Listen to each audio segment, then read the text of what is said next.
नमस्कार, स्वागत है आपका हमारे चैनल में। मैं हूं आपके साथ शिखा कौशिका। चलते हैं हमारी कुछ खास रिपोर्ट की तरफ। मंत्री धर्मपाल सिंह गोंडा द्वारा लोकसभा कार्यालय किया उद्घाटन। बयान। खबर गोंडा से है, जहां आज भाजपा के लोकसभा चुनाव कार्यालयों का उद्घाटन हुआ। गोंडा जिले की 2 लोकसभा सीटों कैसरगंज और गोंडा लोकसभा कार्यालयों का पशुपालन एवं दुग्ध विकास मंत्री उद्घाटन किया। पशुपालन एवं दुग्ध विकास मंत्री धर्मपाल सिंह ने किया पदाधिकारियों और कार्यकर्ताओं के साथ बैठक कर रणनीति बनाई। आगामी लोकसभा चुनाव को लेकर मंत्री ने कार्यकर्ताओं में जोश भरा और उनको चुनाव में जुट जाने के टिप्स दिए। मंत्री ने मंच से 2024 में भाजपा की सरकार की पुनः वापसी के संकल्प को दोहराया। कर्नलगंज में कैसरगंज कार्यालय का उद्घाटन करने के बाद मंत्री भाजपा विधायक प्रेम नारायण पांडे के घर गए, जहां उन्होंने विधायक के पिता के निधन पर शोक जताया और श्रद्धांजलि अर्पित की। उसके बाद गोंडा नगर में गोंडा संसदीय चुनाव कार्यालय का उद्घाटन कर कार्यकर्ताओं में जोश भरा। कार्यक्रम के बाद पत्रकारों से बातचीत में मंत्री ने कहा कि देश की जनता मोदी और भारत की जनता भाजपा के साथ है।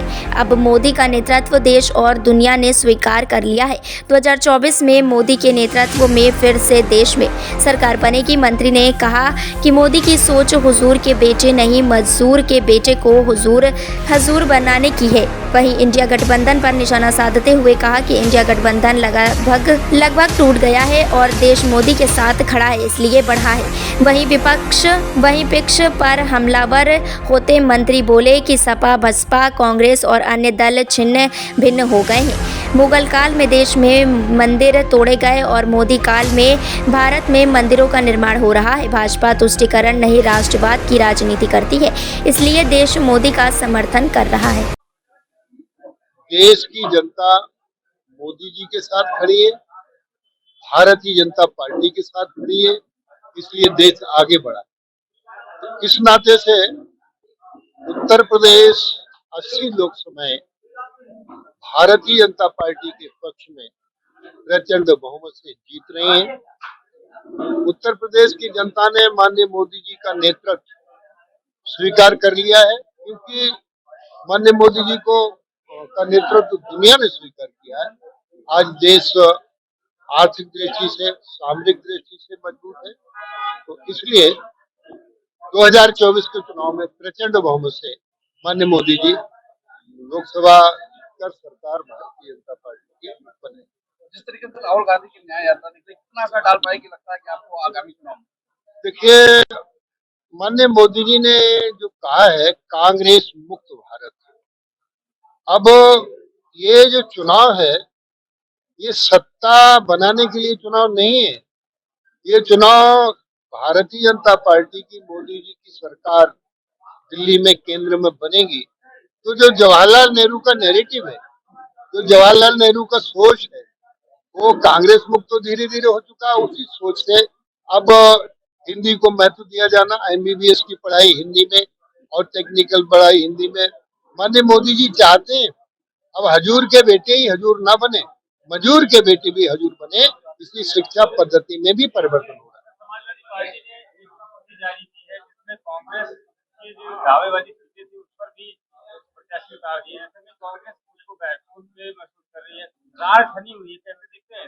देखिए, आपने बड़ा अच्छा सटीक प्रश्न किया है, सामयिक प्रश्न किया है। ये जो गठबंधन है, इंडी गठबंधन, ये बनते ही सब लोगों की धारणा थी ये चलेगा नहीं और बिखर ही गया है। और ये जो सपा, बसपा, कांग्रेस, ये सब छिन्न भिन्न हो गई है। अब मैंने कहा कि देश मोदी जी के साथ खड़ा है, देश भारतीय जनता पार्टी के साथ खड़ा है, इसलिए देश आगे बढ़ा। जिस तरीके से ज्ञान व्यापी पे कल निर्णय है, कैसे देखते हैं इसको? पूजा के लिए हो गया निर्णय, बहुत अच्छे निर्णय। देखिए, कहने में मुझे कोई गुरेज नहीं है। मुगल शासन काल आया था तो उन्होंने हिंदुओं के सारे मंदिर तोड़वा दिए। अब मोदी शासन काल आया है, जो हिंदुओं के मंदिर तोड़वाए गए वो बनवाए जा रहे हैं, इसमें कोई दिक्कत होनी भी नहीं चाहिए। अब 70 साल तक राम जन्मभूमि का मुकदमा चलेगा, 30 साल तक ज्ञानवापी का चलाया कि मुस्लिम। देखिए, बार बार ये लोग कहते हैं कि भारतीय जनता पार्टी तुष्टीकरण की राजनीति करती है, मुसलमानों के खिलाफ राजनीति करती है। भारतीय जनता पार्टी किसी के खिलाफ राजनीति नहीं करती है। भारतीय जनता पार्टी राष्ट्रवाद की राजनीति करती है, पहले ये लोग कहते थे कि हमें न्योता नहीं दिया, अब न्योता दे दिया तो हम जाएंगे नहीं। क्यों नहीं जाएंगे? राजनीति ये कर रहे हैं, इसलिए नहीं जाएंगे कि मुस्लिम वोट नाराज ना हो जाए। तो मेरा तो सीधा सीधा मानना है, भारतीय जनता पार्टी ने जो माननीय मोदी जी ने कहा है, एक भारत श्रेष्ठ भारत आत्मनिर्भर भारत। धन्यवाद। आपने मुगल काल और मोदी काल का अब धन्यवाद दे दिया, धन्यवाद दे दिया। आप उसके पहले के काल अब आप नहीं बोलेंगे, अब आप कहते रहो। उम्मीद है आपको हमारी खबर अच्छी लगी होगी। हमारे चैनल को लाइक, सब्सक्राइब और शेयर करना मत भूलिए। ऐसी ही खबरों के लिए बने रहे मेरे साथ। नमस्कार।